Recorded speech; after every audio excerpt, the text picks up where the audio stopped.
President करण महाराज जी, यशपाल आर्य जी CLP leader, कुमारी शैलजा जी जो प्रभारी महासचिव हैं उत्तराखंड की, और तमाम एआईसीसी के पदाधिकारी, तमाम स्थानीय नेता, तमाम हमारे बेशकीमती वर्कर्स, उन सब की मेहनत से हमें ये दोनों सीटें मिली। हिमाचल में पीसीसी प्रेसिडेंट प्रतिभा जी, हमारे सीएलपी लीडर सुखविंदर सिंह सुक्खू जी, हमारे प्रभारी महासचिव श्री राजीव शुक्ला जी और तमाम एआईसीसी के पदाधिकारी, वहां के स्थानीय नेता, हमारे वर्कर्स, उन सब ने मेहनत की, जी जोर से मेहनत की और ये नतीजा आपके सामने है। एक के बाद एक आप देख रहे हैं कि कैसे भारतीय जनता पार्टी की राजनीति को लोग ठुकरा रहे हैं, लोग उसको अस्वीकार कर रहे हैं, क्योंकि उस राजनीति में जवाबदेही का स्थान नहीं है, लोकतांत्रिक प्रक्रियाओं के प्रति सम्मान नहीं है और लोगों के हकों और लोगों के सवालों का जवाब देने की ये जरूरी नहीं समझते प्रधानमंत्री जी, आवश्यक नहीं समझते। वो घमंड वो आपको इनकी राजनीति में दिखता है। मंगलौर का मैं उदाहरण देना चाहूंगा, खास तौर पे चुनाव के दिन वहां किस तरह का प्रयोग करने की कोशिश की वो आपके सामने है। कैसे मुस्लिम मतदाताओं को रोकने की पूरी कुचेष्टा की गई, उनका हक है वोट देना, वो उनको रोका गया। आज मैं सोशल मीडिया पे देख रहा था, कई टिप्पणियां भारतीय जनता पार्टी के समर्थक कर रहे थे, अरे मंगलौर तो मुस्लिम बाहुल इलाका है, कांग्रेस को जीतना ही था। तो मैं उनसे पूछना चाहता हूं, बद्रीनाथ 97.68% हिंदू है ना, बात हिंदू मुसलमान की नहीं है, बात है किस तरह की राजनीति आप इस देश पर थोपना चाहते हैं। वो ये देश स्वीकार नहीं करेगा। अयोध्या में जो हुआ आपने देखा, नासिक, रामेश्वरम, रामटेक, बद्रीनाथ, ऐसे तमाम ऐसे कई और मैं उदाहरण दे सकता हूं जहां इन्होंने एक तरह से ऐसी राजनीति करने की कोशिश की जिसमें लोगों की रोजमर्रा की जिंदगी से जुड़ी हुई कोई बात का स्थान नहीं था। उन मुद्दों को वो सामने नहीं आने देना चाहते थे, सिर्फ और सिर्फ लोगों को लड़ाकर, विवाद पैदा करके राजनीति करना चाहते थे। उसका आज एक बहुत करारा जवाब लोगों ने दिया है। हमारे मल्लिकार्जुन खड़गे साहब और नेता प्रतिपक्ष राहुल गांधी जी लगातार हम सबको कहते आए हैं कि आराम नहीं करना है, अभी तो शुरुआत है।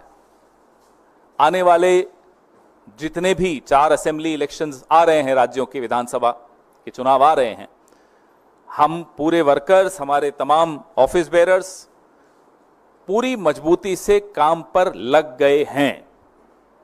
एक दिन का भी हम लोग आराम नहीं करेंगे। सितारों से आगे जहां और भी है, अभी इश्क के इम्तिहान और भी हैं, हम उसी विनम्रता से अपने काम पे लग गए हैं और आपको आश्वस्त करते हैं कि जिस विचारधारा को लेकर हमने पिछले कई सालों से संघर्ष किया है, उस विचारधारा को कमजोर नहीं होने देंगे और किसी को कमजोर करने भी नहीं देंगे। आपके सवाल।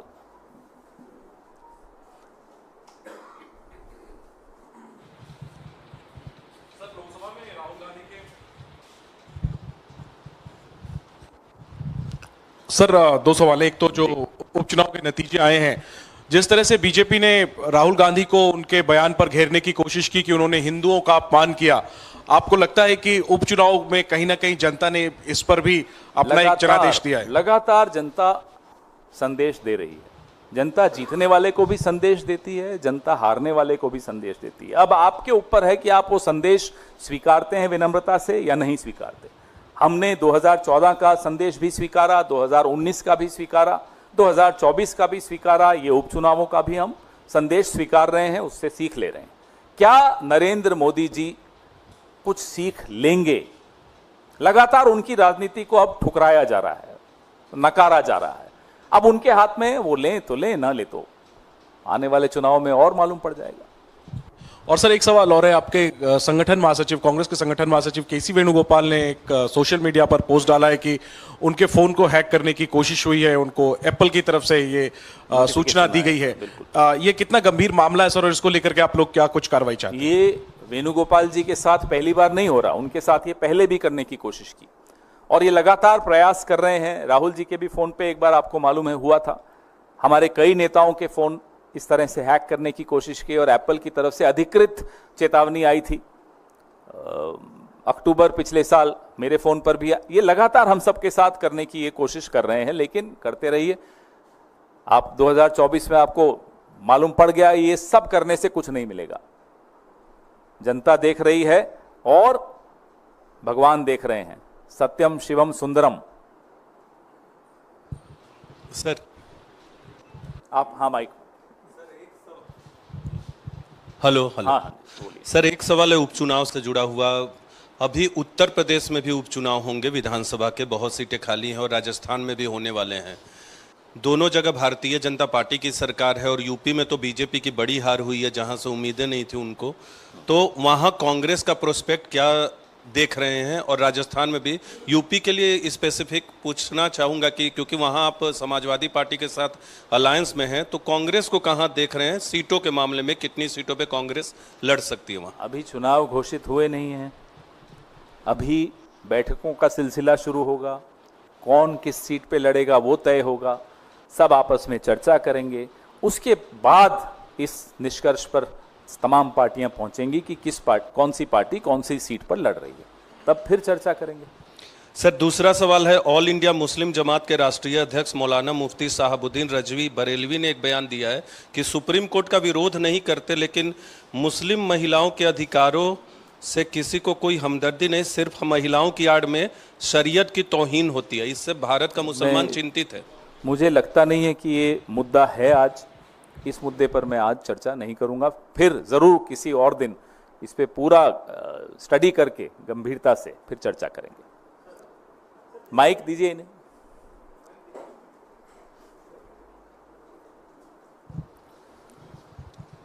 सर जिस तरीके से जम्मू कश्मीर में सर एलजी के पावर्स को बढ़ाया गया है, गवर्नर के पावर्स को बढ़ाया गया है, उसको कैसे देख रहे हैं सर? उसको लेकर के कई तरह की प्रतिक्रियाएं आ रही हैं। सीधी सीधी बात है, मांग क्या थी, जम्मू कश्मीर के लोगों की क्या मांग थी, विपक्ष की क्या मांग थी? मांग थी कि पूर्ण राज्य का जो उनका दर्जा था, जो छीन लिया गया, गलत तरीके से छीन लिया गया, उसको फिर से स्थापित किया जाए। उस मांग को पूरा करने के स्थान पर उल्टा एलजी के पावर्स बढ़ा दिए, उनकी ताकतें बढ़ा दी, एक दिल्ली मॉडल ले आए वहां भी, और जो भी मुख्यमंत्री बनेगा, जो भी सरकार बनेगी, उनकी ताकतें सरकार बनने से पहले ही छीन ली गई। इससे क्या निष्कर्ष निकलता है? इससे निष्कर्ष ये स्पष्ट निकलता है कि भाजपा को खुद जीतने की तो कोई उम्मीद है नहीं। पहले ही उन्होंने एक तरह से सरेंडर कर दिया कि साहब हम तो नहीं जीत रहे, अब जो जीतेगा उसको काम नहीं करने देंगे। ये बात इस एलजी और उस एलजी की नहीं है, बात है कि ये जिस एलजी की हम बात कर रहे हैं, इस पर भी एक लाइन में कहना चाहूंगा, ये एलजी के खिलाफ बहुत आरोप लगे हुए हैं, संदेहों के घेरे में है, सवालों के घेरे में है, उसका जवाब नहीं मिल रहा, कोई इंक्वायरी नहीं हो रही, कोई चर्चा नहीं हो रही। आखिर क्या बात है कि आप जम्मू कश्मीर को पूर्ण राज्य का दर्जा नहीं दे रहे? आखिर क्या बात है कि जम्मू कश्मीर में एक सरकार जो चुनी जाएगी, चुनने से पहले ही उसकी आप अधिकार छीन रहे हैं? ट्रांसफर पोस्टिंग्स में आप एलजी का दखल पूरा रखेंगे और चुने हुए मुख्यमंत्री का उसमें कोई भूमिका ही नहीं रहेगी। इन सब बातों का जवाब कल ही 2 नोटिफिकेशंस निकली, एक था संविधान हत्या दिवस और दूसरी में संविधान की हत्या कर दी। पवन जी, पिछले लोकसभा चुनाव में उत्तर प्रदेश आपके गठबंधन सबसे अधिक सीटें मिली हैं। भारतीय जनता पार्टी की बात करें, बगावत वहां से उठने शुरू हो गए हैं। बदलापुर से भाजपा के विधायक रमेश मिश्रा, उन्होंने कहा केंद्र दखल दे, यूपी की हालत खराब है, अन्यथा 2027 में पार्टी चुनाव जीत नहीं पाएगी। वो ठीक बोल रहे हैं, लेकिन जिनको बोल रहे हैं उनको सलाह लेने की आदत है नहीं। उन्होंने तो सरेआम कह दिया था, नड्डा जी के थ्रू कहलवाया था। नड्डा जी खुद तो बोलते नहीं है, कहा जाता है तभी बोलते हैं कि आरएसएस की भी जरूरत नहीं, अब हम आरएसएस से बड़े हो गए। तो जो लोग आरएसएस से बड़े हो गए, आरएसएस की सलाह नहीं लेते, किसी की सलाह नहीं लेते, वो मिश्रा जी की सलाह थोड़ा ही ले लेंगे। उनको लगता है वो जो करते हैं ठीक करते हैं।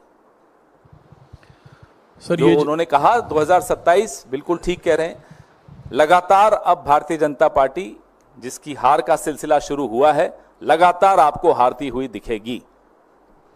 सर, ये जो बाइपोल रिजल्ट पर आपने बात कही, टीएमसी की तरफ से कुणाल घोष ने कहा है कि यह रिजल्ट जो है वो केंद्र में मोदी सरकार के लिए उल्टी गिनती शुरू हो गई है और इंडिया अलायंस जल्द केंद्र में गवर्नमेंट फॉर्म करेगी और टीएमसी का उसमें सिग्निफिकेंट रोल होगा। कांग्रेस भी क्या यही मानती है कि मोदी सरकार की उल्टी गिनती केंद्र में शुरू हो गई है? आप लोग अगर बहुत लंबी छुट्टी पे जाने की सोच रहे हैं तो मत करिएगा, मैं आपको सलाह दे रहा हूं। अब इशारा है तो मत जाइएगा छुट्टी पर, कुछ महीनों बाद चले जाइएगा, उसमें क्या हो गया। मतलब कांग्रेस ये मान रही है कि 2 महीने में कुछ बड़ी घटनाक्रम राजनीतिक उलटफेर हो सकती है। मैं फिर आपको दोहरा रहा हूं, अगर कोई शादी करने वाला हो, छुट्टी पे जाने वाला हो, हनीमून पे जाने वाला हो, तो अभी रुक जाइएगा।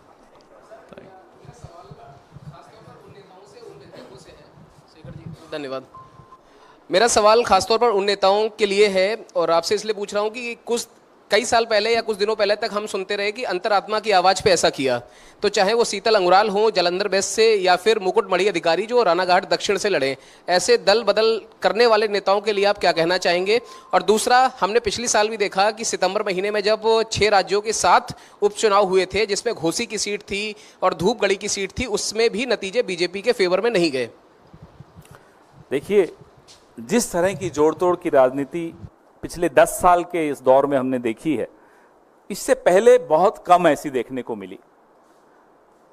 और इस राजनीति को लोग शायद अब नकार रहे हैं, ठुकरा रहे हैं। संदेश लेने वाला अगर संदेश ले ले तो शायद इस तरह की जोड़ तोड़ की राजनीति नहीं होगी। महाराष्ट्र में आपने देखा कैसे एक सरकार को गिराया गया, डिस्टेबलाइज किया गया, एजेंसियों का सहारा लेके किया गया, लोकसभा में उसका जवाब मिला, विधानसभा में और मजबूती से जवाब मिलने वाला है। तो ये जवाब लेने वाले को समझना है कि इस तरह की राजनीति पे अब विराम लगना चाहिए। माइक दीजिए।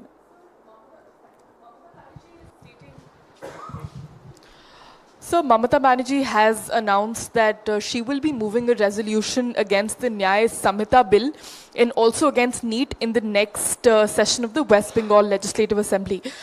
Where do you think Congress stands on this?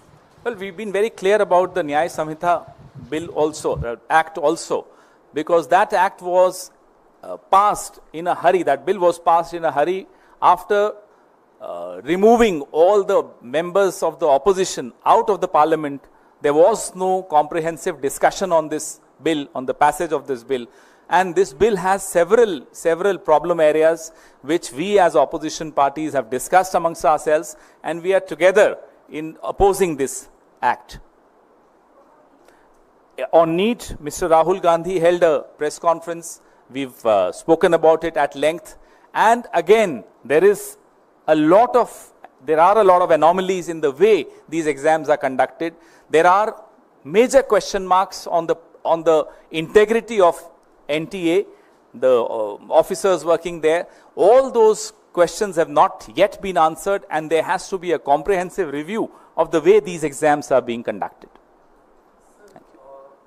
On giving more powers to the LJ, Jammu and Kashmir government has said that it took the decision as per the constitution of the country, of the land over here, and it also said that Jammu and Kashmir is the most sensitive place.